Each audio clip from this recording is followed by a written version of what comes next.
after reviewing state's exhibits 1 and attachments, the court will find there is sufficient evidence to find you guilty. With regards to his application for deferred adjudication, the court will hear argument. State, Your Honor, we're recommending deferred adjudication. Due to the nature of the case, it is one where we felt that it was appropriate here. defense, If I may, Your Honor, I got to know Mr. Parker through this period getting ready for trial. He is a convicted felon. He pled during the pandemic year when he was in custody for a 1244 and understands that he's not supposed to be around weapons or anything like that. When we chose to go forward, he heard that you took off the plea deadline. And so we understand that we are pleading open to the court. In getting to know Mr. Parker, his outward demeanor is very quiet and stoic, but once I got to know him, he's intelligent, he's caring, and he's a hard worker, but he has 7 children. We got a good chance to talk last night. He went and talked to his family, and he understands that deferred adjudication isn't an option going to a jury. It's either guilty or not guilty. And he weighed all his options. That's why he's coming today asking me or asking the court to possibly consider deferred adjudication. I believe this is a changing point in his life. I know the state recommended to waive the fine, which helps my client tremendously. But I believe he will be successful on your deferred adjudication. And he's seen the justice system work in a different way, seeing the jury and coming this far. I know he's asking for a chance at deferred adjudication. I'm asking that you follow the state's quasi recommendation and please grant him deferred adjudication. all right, can you raise your right hand for me, please? Do you solemnly swear or affirm the testimony you give will be the truth and nothing but the truth, so help you God? You can lower your hand, state your name for the record. Brian Parker. All right. Are you employed? No, not right now, man. So how are you supporting 7 children? I go to honor and staffing. I do that like frequently. Whenever they have a job opening. So I recently was working at True Blue granted this home, but I had to quit because I had to start watching my kids. Children, kids are baby goats. You know? Kids are baby goats. So you're watching your children. How old are your children? My oldest is 14. I've been taking care of him since he was 2. But no. I want the ages of all your children. My biological ones. All right. How many biological children do you I have? got 6 biologicals, and I've been taking care of. What are their ages? The 6. 8, 6, and my boy 5, 4, 3, and 2. And the other child that you say is not your biological child? He's 14. Now, so you have a 2-year-old, 3-year-old, 4-year-old, 5-year-old, 6-year-old, and 8-year-old. What are their dates of birth? One is Well, December let's start with the 2nd. 8-year-old. What's the date of birth? Her name's Anna. She's December 2nd, 2014. 6-year-old, Zalea Harris, December 19th, 2016. 5-year-old, Anthony, he was born October 20th, 2015. you're doing a question with me. I wasn't there. I don't know the years that they was born. I can tell y'all their birthdays and Well, they need that. Let me just give you a hint. Moms are tired of being in charge of keeping birth certificates. Mhm. Moms have to keep the birth certificates. Mom keeps the social security cards. Dads need to start knowing that. So you need to know everybody. So the 4-year-old, what's the date of birth? That's my October the 4th. 3-year-old, October the 4th. I mean, no, his is February 22nd. And then I got a 2-year-old October 4th. They both by the same mama. They end up having the same birthday. all right. They 2 years So apart. you have, so that's the same mother. Oh, yeah. Yes, ma'am. How many mothers are with these children? I only have two. Okay, well, that's a good thing. And the 14-year-old, what's the date of birth? His is February 5th. I don't know. I'm not his real father, but I've been there since he was like 2. Well, see, I hate when people say they're not somebody's real father. But I'm really, You're the stepfather, or No, I'm you're really, just somebody passing No, through. I'm his real father, but I ain't mean like, bloodline. No. But I've been there since day 1. All right, you're gonna have to get a job. You have to support children. Yes, ma'am. As I tell everyone, children You cannot put them at Travis Park and say, you know, you've been created, go forth and live. And children need more than love. I know people say, I love my children, I give them love. This is not Little House on the Prairie where somebody's working, you know, bringing in the crops. You've got to financially support them.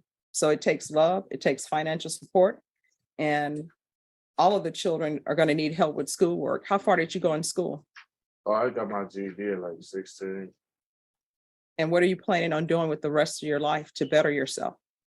I honestly just see my life as raising my kids, making sure they don't go through what I went through. Well, I mean, it's more than raising your children because kids are baby goats. Mhm. So, no, yes. Yes, ma'am. All right. So I'm trying to figure out where you're planning on going with your life, because a minimum wage job, it's going to be very difficult, even if the mothers are helping you and you all are pooling your money. A middle-aged job for 7 children is really not a lot. And then if your children decide to go to college, I think everybody here can tell you, depending on what they want to do when they go to college, every one of these children is at a minimum of $100,000. So 7 children, if they all decide to go to college, that's $700,000. Yes, ma'am. I was trying to start a trade at SCI, but I had stopped there too. I was trying to get a trade for HVAC, but I stopped there too. I was just started watching the kids. Kids are baby goats. Baby goats. That's the definition of a kid. It's a baby goat. Oh, children. Yes. All right. Anything else? Nothing further, Your Honor. All right. When you're drug tested today, what are the results going to be? And you are going to get drug tested today. Marijuana.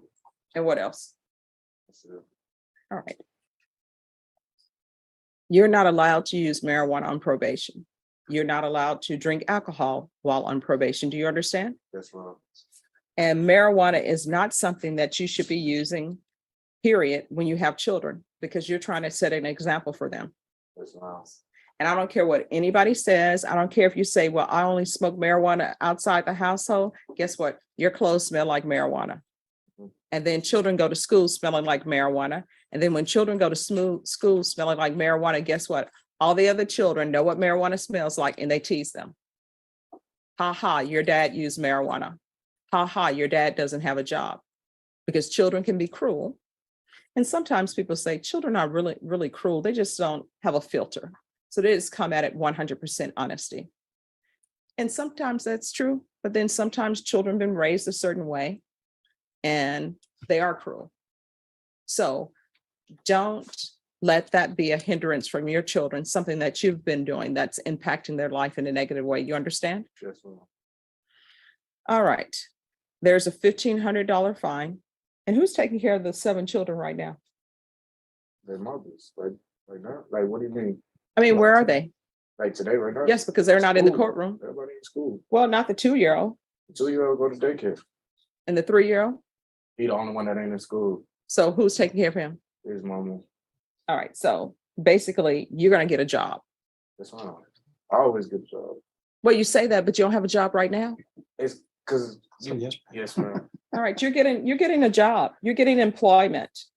You're an adult male. I will tell you, in my household, and I say my household, but when I was growing up, you know what the rules were in the household? You're either going to school or you're getting a full-time job. The end. There was none of this. Oh, I have these children. I'm taking care of them because I can't find a job. No. Yes, ma'am. And I think all sexes are equal, but at the same time, there's just something odd about a man not getting a job to support 7 children and the mothers getting jobs to support 7 children. It takes a team effort. And I think people here who are parents will tell you it takes a team effort to raise children. And part of that team effort is everybody bringing money into the household. All right, there's going to be proof of employment within 30 days. There's to be no employment as a home health care provider or with minors. And now you know, even though it's a 1244, you are not allowed to possess any weapons or ammunition because a 1244 conviction under certain circumstances is a felony conviction. You understand? Yes. And from here on out, everything that you do, you need to be asking yourself, is this a choice that could potentially result in me going to prison for 10 years? Do you understand? If there's a confusion, you think, maybe it will, maybe it won't, don't do it. If your answer is like, yes, if I get caught, this is what's going to happen, then don't do it. Because otherwise you have the potential for going to prison for 10 years, in which case your 2-year-old will be 12, potentially by the time you come out. And I think the last thing you would want is for your children to be visiting you at the Bexar County Jail or at some prison. You understand? Yes, ma'am. All right. All right. Probation will go over conditions with you. Should we be excused, Your Honor? Yes, Thank you very much. you're welcome.